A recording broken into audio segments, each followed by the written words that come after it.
and welcome to an Everyday Canines video. In this episode of the Weave Game series, I'm going to be looking at 2x2s and how you can use them to improve your entries. Now, you may have trained your dog on the 2x2 method, or you may have used other methods. There are plenty of weave methods out there. So this is a game that I play with my dogs all through their careers, no matter what method they were trained with. I've trained with the old-fashioned push me, pull me learn method. I trained Merlin with that. Sparrow was trained on channels. Swift was trained a mixture of 2x2s and channels. But with all the dogs, I've found that going to this setup with just 2 weave poles, which is the starting point of 2x2s, can really help them to learn their entries and to learn how to collect themselves for entries and find the way through. So whatever method you've taught your dog, this is a great game to play. So if we come over here, so I have 2 poles. Obviously you could use stick in the ground. I have actually got a proper set of 2x2s which I made myself. When you're starting by 2x2s, you always start with your poles angled almost like a jump. The idea being when you're training with a baby dog, it's so obvious that they have to go through, they can barely miss. So, I mean, you can see Swift, if I show you what that would look like. Swift. So if I had a baby dog, put that there, go. That's really easy. You might need to do this if you've only taught your dog to channel weave, because it may be a case that if you've taught your dog channel weave, when they see this setup, they go, I don't know what that is. In that case, you'll start here. If your dog already has an understanding of this, then you're going to start at an angle. Now, when we talk about the angles of your 2x2s, think about the fact your dog always enters the weave poles on their left shoulder, always. So when you're angling your 2x2s, you always concentrate on making it a really obvious angle for the left hand side. So you're always at this angle as you gradually get further and further around. That way your dog is always learning it's easiest to go in on my left shoulder. Hopefully then you won't get mistakes. So this little one still started to go in on her right hand shoulder, but that's another story.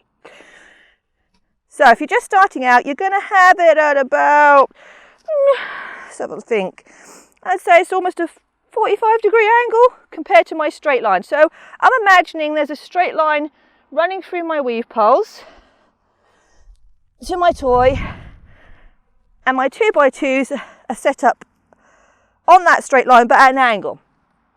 If you've done channels, this will make sense to you, because when you do channels, you obviously pull your channel pole out. So you could almost imagine that if that was your channels and you'd pulled your channel pole out, you could almost imagine it being your opening there. So I'm starting at an angle to make things easy. And the game I'm going to play with my 2x2s is going around the clock, finding the entry. And it's really simple, and it's just rehearsing that entry behaviour over and over. Now you can have your toy thrown out. If you're putting your toy out, you could use a Manor Miner. You'll want it on a line through my weaves, so it would be there for me. You can do that. Or as your dog gets more experience, you could throw it in. I quite like to mix it up so my dog doesn't know what they're getting, and the toy out gets them to drive forward. If you're throwing from your hand, occasionally you just have it, if your dog starts looking up at you. If your dog starts doing that, start having it on the floor again. Okay, so Swift already knows what 2x2s are. So I'm going to start with her straight on. If you were teaching a dog from scratch and had never done this, you'd obviously gradually work to straight, working through all these stages of the game till it goes straight. But she knows what she's doing. So we're going to go here. She should know what she's doing. So my first entry, I'm going to ask her to go in from her left side straight in. So it's a pretty straight entry. Okay, pulse, pulse, yes. Straightforward that.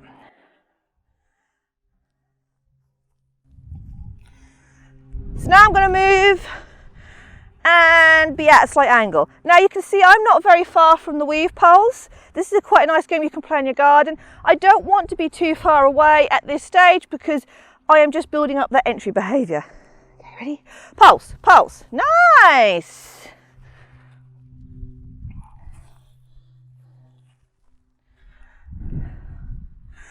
Because she's close, she's not picking up a lot of speed, but that's okay because we're learning.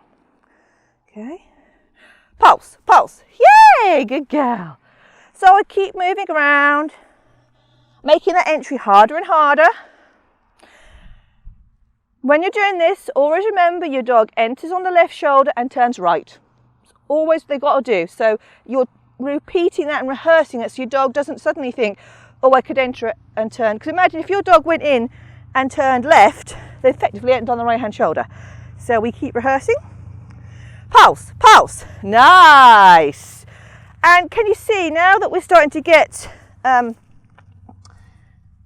she's having to sort of bend and curve, we're now getting that nice turn. So she's learning to turn herself to go to the reward. And if I really wanted to work on that turn, if she was still turning quite loose, come here, my mate.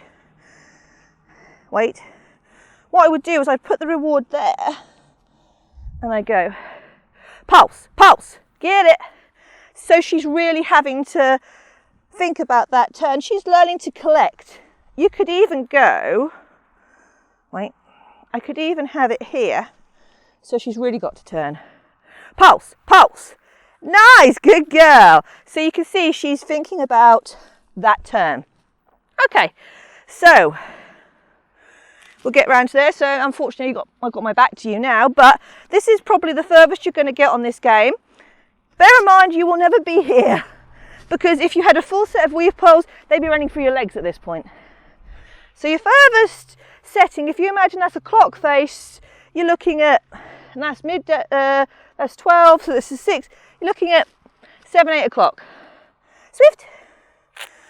Okay, so we're going to go from here. Pulse, pulse. Yeah, good girl. Good girl. Okay, so that's the easy peasy side because they haven't got to think too much. Though ironically, it's the side she finds hardest. So now we're going to go from the right hand side. Sorry, apologies, I'm on the left hand side, but she has to enter by going around the first pole. So again, we'll start straight on.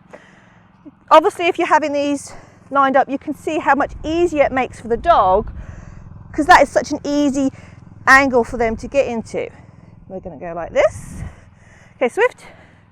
So when we're going from this side, she's got to think to herself, I have to put myself around the first pole, then I have to turn back on myself. Okay. Ready, ready.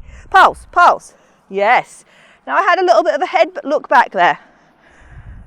So, I don't want that. I don't want her looking back at me when she weaves. So I'm going to put the toy out. Come here. Okay. Pulse, pulse. Yeah, get it. Nice. Good girl. Very nice. Okay, so we're still working around our clock, but obviously from this side. Okay, ready. Ready. Pulse, pulse. Yeah, good girl. And you can see that is harder because they're having to really think. I always think you'll find a dog is better on one side than the other. And whichever side they're stronger on, you want to rehearse the weaker side more. It might be a case to build confidence that you start on the strong side, do 1 rep, and then you go and spend a lot of time on the weaker side, and then you finish on the strong side again.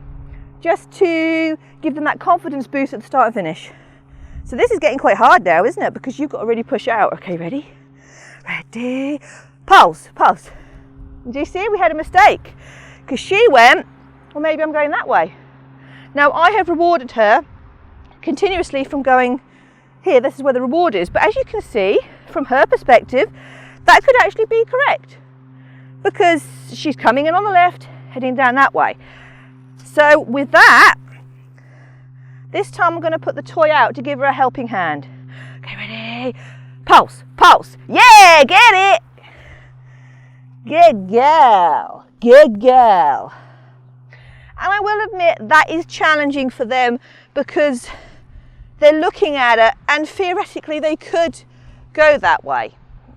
So they're slightly reliant on where you are. And so if you're having that problem and your dog doesn't realise it's got to turn back to you, turn around and go back to you, then it's a good idea to put the toy out to help them, because it can be confusing. Okay, so let's try a hard one. Hang on. Put the toy out. Ready. Pulse. Yes, get it. Good girl. And you can see that one she was a bit worried about. She wasn't 100% sure what she's doing. I have done a lot of left-hand weave entries with her because we had a weakness there. So you can see on that one, she wasn't sure, well, am I going left? Now, theoretically, if I'm here and my dog is on my outside, then they shouldn't be cutting across me to go like that. They shouldn't be, because they're cutting across my line. So they should learn that if you're on the outside leg, then we're going to be turning back towards mum. Good girl. However, there could be a situation in a course where you do decide to ask your dog to cut across you to go into your weave pulse. So that is a bit of a grey area, and it's worthwhile keep working on it. And all you really have to do is, if you're having issues, have the toy out there and give them something to work towards. Once you've got a full chain of weave pulse, it's going to be a different story. So I hope you've enjoyed this fun little game. This is a game you can just play in your garden, you know, and it doesn't need a lot of space, just 2 poles. And if you keep doing this through your dog's career, they will become really good at finding their entries from wherever you are. It's a really good game to keep that entry understanding. So I hope you've enjoyed this video. If you have, then you can subscribe to our YouTube channel. You can also find us on Instagram at Everyday Canines and on Facebook. Cheers, and I hope to see you next time.